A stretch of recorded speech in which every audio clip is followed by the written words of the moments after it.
All right, now we are going to be looking at this first main section in 1st and 2nd Kings, the rise and the fall of Solomon. We all know that Solomon's rise begins with his dream vision in which he asks for wisdom.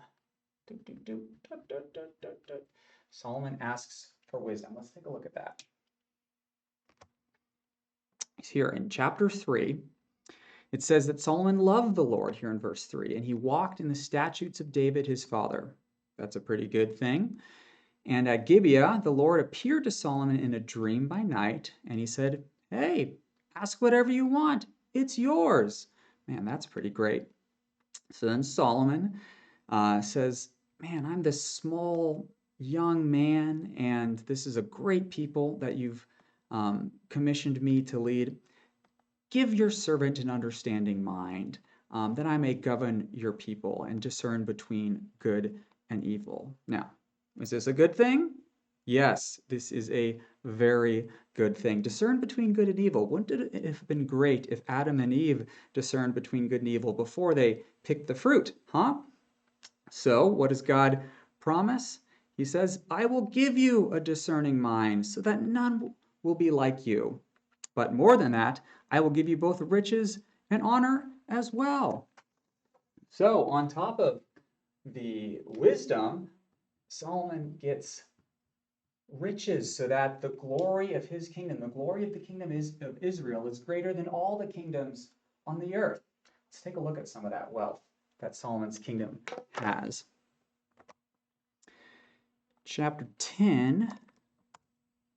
Now, the weight of gold that came into Solomon in 1 year was 666 talents. That's kind of a lot. What did he use that gold for? Well, the king made an ivory throne and he decided to overlay it with gold. Cool. All of King Solomon's drinking vessels were of gold. Why not?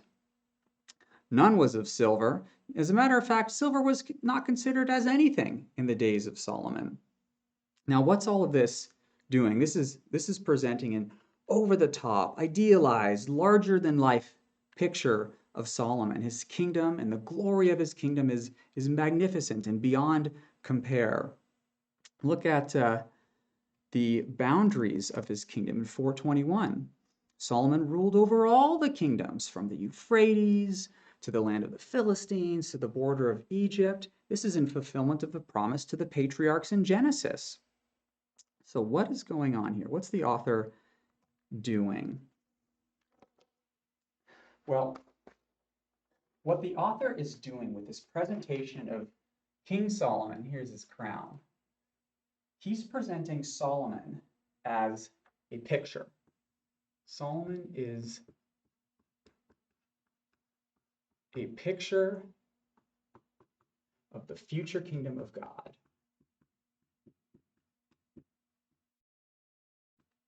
There we go.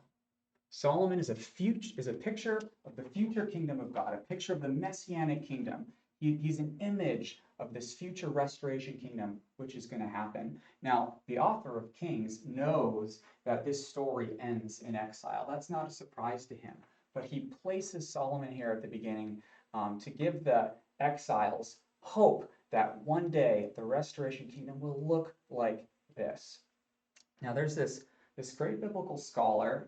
He's Anglican from Australia. His name is William Dumbrell. And he wrote this article about Solomon, which has an amazing title. It's called "The Political Origins of Israel's Eschatology." You can guess what those origins are. And his argument, William Dumbrell's argument, is that the prophets, when they're talking about that future kingdom of God, the prophets look back to Solomon and they cast their picture of the promise in the future, they cast it with pictures from the past, the political origin of Solomon's kingdom. Now, what's an example of one of these pictures? Well, think about the Queen of Sheba. Here's the Queen of Sheba. And what does she do in chapter 10? She comes and she brings a bunch of gifts to Solomon. Let's take a look at that story. Chapter 10. Queen of Sheba. Now, the Queen of Sheba, she heard of the fame of Solomon. She came to test him with hard questions, and Solomon answered all of her questions, and she was just shocked. And she says down in verse 9, "Blessed be the Lord your God, who has delighted in you and set you on the throne of Israel. Because the Lord loved Israel forever," now that's pretty cool, "he made you king." And then she ends up giving him a bunch of gold. And we see down in verse 24 that the Queen of Sheba wasn't the only one to do something like this. It says here in 24, "The whole earth sought the presence of Solomon to hear his wisdom, which God had put into his mind. Every one of them brought his present, articles of gold and silver and things like that." So here we have the picture of Sheba. She's only just one example of all nations who are gathering to Jerusalem to visit the King of Israel, to hear his wisdom, and to bring their gifts. So here's a picture from the past. How are the prophets going to use this picture to inform their promise of the future? Let's take a look. All right, I want to go to 1 Jeremiah 3:17. Now it says that at that time, Jerusalem will be called the throne of the Lord, and what will happen? All nations will gather to it, to the presence of the Lord in Jerusalem. That's kind of like what happened with Solomon over my shoulder, right there. Pretty amazing. Now, what are they gathering in Jerusalem to do? Well, Micah's going to tell us a little bit about that. In the future, in the latter days, the mountain of the house of the Lord will be exalted, and all peoples will flow to it. Many nations will come to Jerusalem. They'll say, "Come, let us go up." Why? Because I want him to teach me his ways, because I want to walk in his paths. And the king who rules in Jerusalem, he's going to, it says in verse 3, "judge between many peoples and decide disputes for nations far away." So think about Solomon over here. Did he ever decide a dispute, maybe between a couple of prostitutes over a baby? Well, that picture is exactly what the future king is going to do between nations. Now, what's going to be the result of this? Look at verse 4. Well, no more spears, no more swords, no more war. There's going to be peace and prosperity. Every man is going to sit under his vine and under his fig tree. Now, under his vine and under his fig tree. Have I heard that before? You have. What story does it come from? It comes from Solomon. Look at this. 1 Kings 4:25.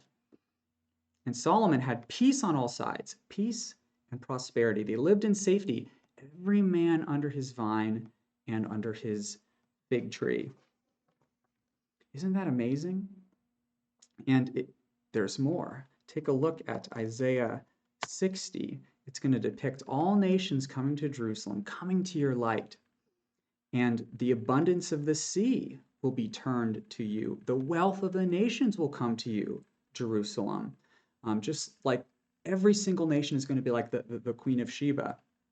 Let's go down to verse 11. "Your gates, the gates of Jerusalem, will be open continually. Day and night, they'll never be shut, so that the people may bring to you the wealth of the nations." It's fantastic. I mean, this promise is really all over the Old Testament. Look at Psalm 72, one of the only Psalms written by Solomon, down in verse 8. "May this future Messiah have dominion from sea to sea, from the river to the ends of the earth. May kings of Tarshish render him tribute. May kings of Sheba bring gifts." Look down at verse 15. "Long may he live. May the gold of Sheba be given to him." So this picture of Solomon is used to inform what the future Messiah is going to look like. Now, can you think of any stories in the New Testament where foreign dignitaries come to the future Messiah and offer their gifts? I can think of one. It involved a baby in a manger. Here's my manger. There's a bunch of hay. And who's the baby? It's Jesus. And the three wise men, now we don't know there's three, but they come to Jesus and they offer him gold, frankincense, and myrrh. It's a perfect picture and even a foreshadow of what will happen in the future for us in Revelation 21, 24 to 26. Really, I mean, 1st and 2nd Kings is amazing, is it not? This is astonishing. But I do want to share one more thing with you from this section of Solomon's rise. What's his greatest achievement, would you say? Probably going to be the building of the temple. This is Solomon's temple depicted in chapters 5, 6, 7, and 8. Now, what's fun about this temple is that Solomon's temple is like a super magnified, amplified tabernacle. So the tabernacle, the Holy of Holies in the tabernacle was 10 by 10 by 10 cubits. How big was the Holy of Holies in the temple? Try 20 by 20 by 20. In the tabernacle, there were only, the furniture was overlaid with gold. In Solomon's temple, everything was overlaid with gold. The whole thing, gold, gold, gold, gold, gold. In the tabernacle, over the Ark of the Covenant, there are 2 cherubim, and their wings touch. Now that's the Ark of the Covenant. It's going to be in the Holy of Holies in the temple, but there's going to be 2 gigantic cherubim that are going to go from one side of the wall all the way to the other, overshadowing the Ark. It's like the tabernacle on steroids. And in chapter 8, we're going to see the divine glory of God filling the temple. His spirit, his presence is going to fill the temple. Now, what's all of this mean? What is the temple? The temple is a symbolic space where heaven and earth come together. Think of it like this. So here we have heaven, here we have earth, and there in the middle lies the temple. So Solomon's temple and the tabernacle before that, it's this picture of heaven coming down to earth. Here we go. This is heaven. Here's a cloud. Heaven's going to come down and reside inside of that temple.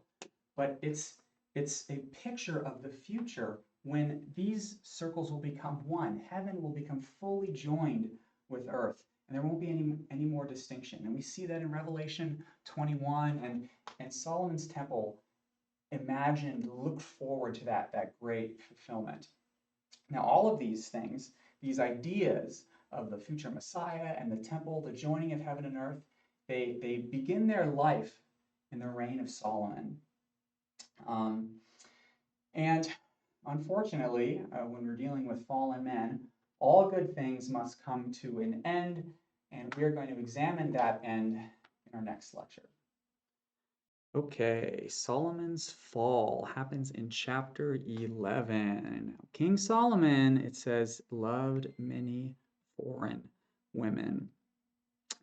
As a matter of fact, 700 wives and 300 concubines. And what happened? These wives and concubines turned his heart away after other gods. Look at this. After Ashtoreth and Milcom and Chemosh and Molech. I mean, this is terrible. We thought that Solomon was going to be the guy to recapture the lost human calling of co-ruling with God over all creation. He's going to do what Adam failed to do, but unfortunately, he did exactly what Adam failed to do. This is my little tree of the knowledge of good and evil, but it's also depicting wedding rings. Solomon loving many foreign women.